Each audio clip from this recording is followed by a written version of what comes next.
Hey guys, it's D and welcome back to my channel. Before we begin, I just want to say a huge thank you to all of my subscribers, all of my viewers for the likes and the comments. I really appreciate it. We are here today to talk about the first season of House of the Dragon, since the second season is coming out on the 16th. I started doing this video and then it just got like really long and I was like rambling. So I decided to do two separate videos. Part 1 will be episodes 1 through 5 and then part 2 will be episodes 6 through 10. Season 1 was absolutely amazing. There were some scenes where I was just like, no, not really, not a fan. But overall, absolutely amazing. So, first episode of season 1, we start with the Great Council of 101 AC. We have Rhaenys up for queen and Viserys up for king, since Jaehaerys, the old king, has his generation of children, his sons, aren't living anymore, right? So Aemon was the heir, and he had Rhaenys, and then Baelon was the heir, and he had Viserys. Now, instead of naming Rhaenys heir after Aemon, since she was his only child, he decides to name his son Baelon heir over his firstborn grandchild and first granddaughter. Then Baelon passes away, so now you've got Rhaenys up for queen, and you've got Viserys, who is the firstborn son of Baelon, up for king. So instead of letting the king decide and choose, which, you know, he's the king, his word is law, he knew that it was going to be a fight within the family. So he was like, I'm going to let the lords of Westeros decide who they want their monarch to be. They vote in favor of Viserys. Okay, cool. So Viserys becomes king. We skip ahead 9 years. We see Rhaenyra on her dragon. Absolutely amazing. Aemma, is pregnant, who is his wife and also his cousin.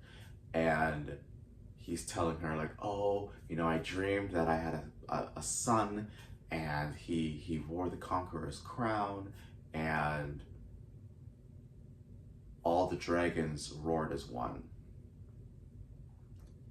We know what that, as watchers of the show, we know what that means, right? But he thinks it's a good thing that all the dragons are roaring as one, and that he thinks that dragons are going to be around for, you know, the next century of Targaryen rule, or 2 centuries of Targaryen rule. You know, it doesn't happen. So his wife goes into labor, complications, she passes away. Justice for Aemma, because that woman deserved so much better. His son that he has, because he dreamed that he would have a son, and he, in theory, did.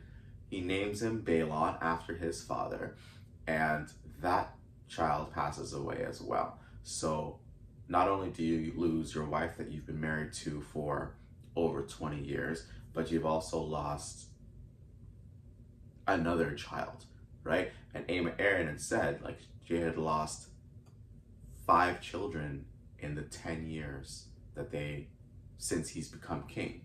They've lost 5 children. And it's just like, and she's like, I can't do this anymore. I won't do this anymore. I don't want to put my body through that. Naturally, that's understandable. And so he doesn't have a son. So what does he do? He names his daughter Rhaenyra as his heir, which is absolutely fine. He disinherits Daemon because Daemon allegedly said a joke about his nephew, naming him the heir for a day. Yeah, that doesn't go over well with the small council. And he disinherits Daemon and names Rhaenyra as his heir. Sends Daemon off to be with his wife. Daemon doesn't go to his wife, he goes to Dragonstone because he still considers himself his brother's heir.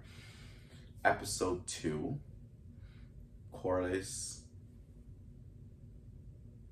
Yeah. episode 2, Corlys puts his daughter as a match for the king.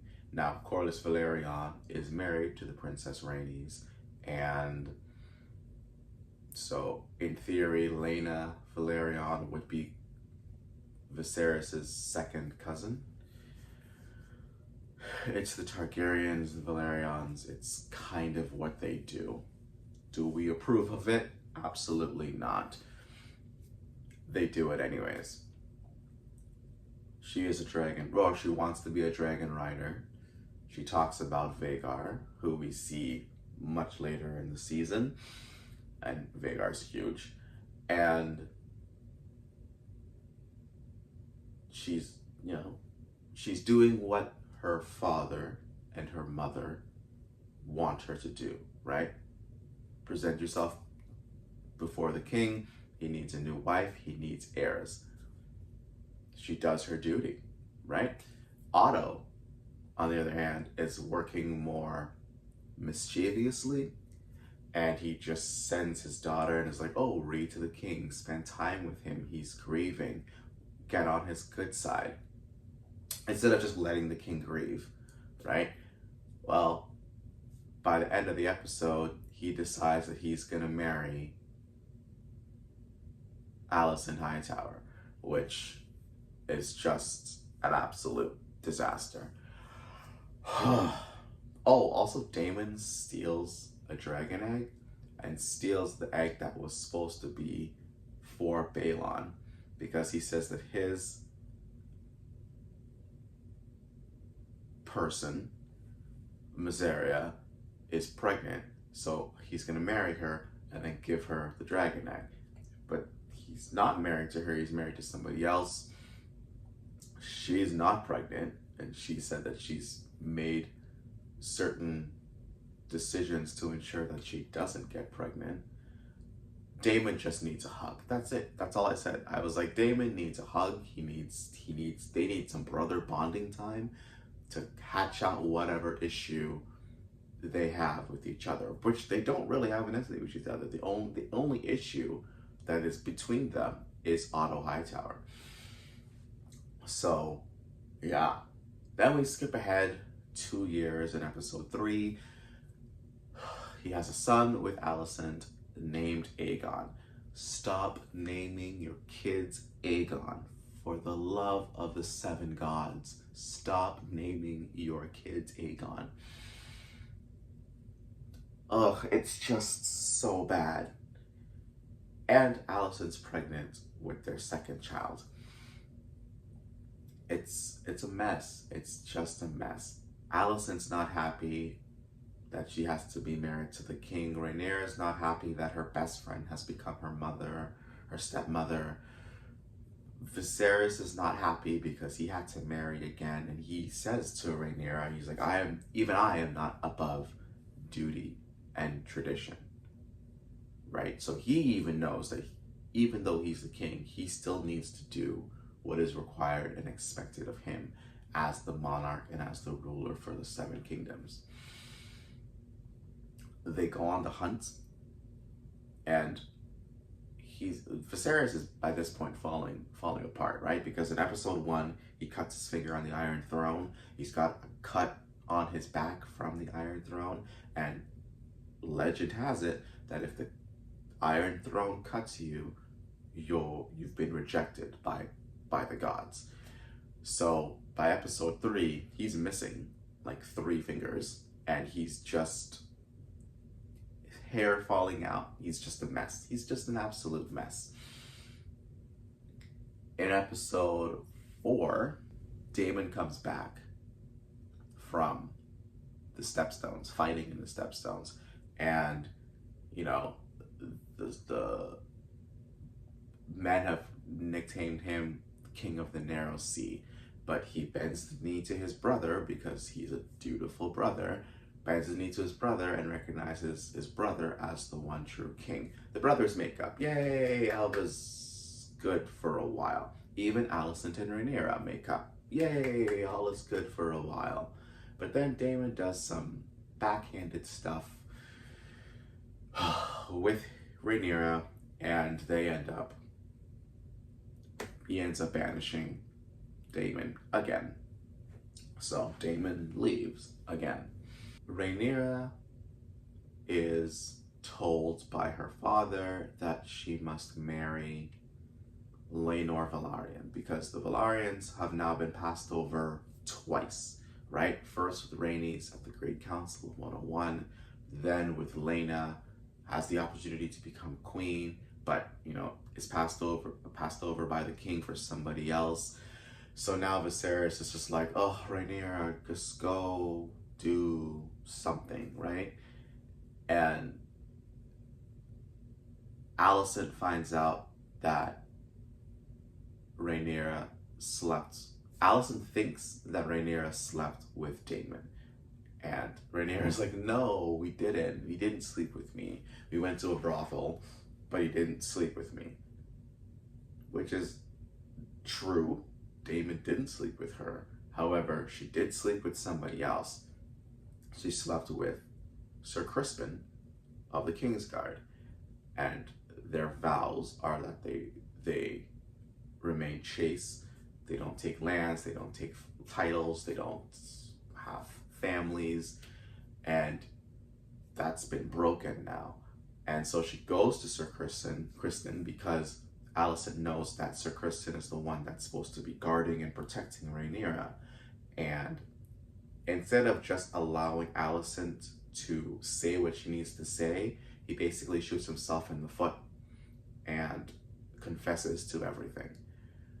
So now, at the wedding of Sir Laenor and Princess Rhaenyra, Alicent walks in this green dress, and Sir Harwin and Larry Strong are talking to each other, and Larry says, do you know what color the beacon is when the High Towers have declared war? And Harwin looks at his brother, and he goes, green? And he goes, yes. So, in essence, walking into that room in that dress, Alicent has basically declared war on House Targaryen. It's quite an episode. Sir Crispin snaps and ends up ending the life of Sir Joffrey Lonmouth, who was the lover of Laenor, and everyone just loses it. Viserys passes out on the ground, bleeding from his nose. It's been dubbed by the reactions that I've seen on other YouTube channels, because I do watch other reaction videos, because I think, as YouTubers, we need to support each other. I've seen a lot of people dub it the green wedding, right? So we had the red wedding in Game of Thrones, we had the purple wedding in Game of Thrones, we had the black wedding in Game of Thrones, and now this has been dubbed the green wedding, which is like pretty cool. Yeah. So that's it for episodes 1 through 5. If I missed anything, please let me know in the comments down below. Don't forget to comment, like, subscribe, turn on the notification bell, and I'll be back with part 2. And we're doing a time jump of about 10 years from episodes 6 through 8, or 6 through 10. So I'll see you guys in the very next video. Peace out.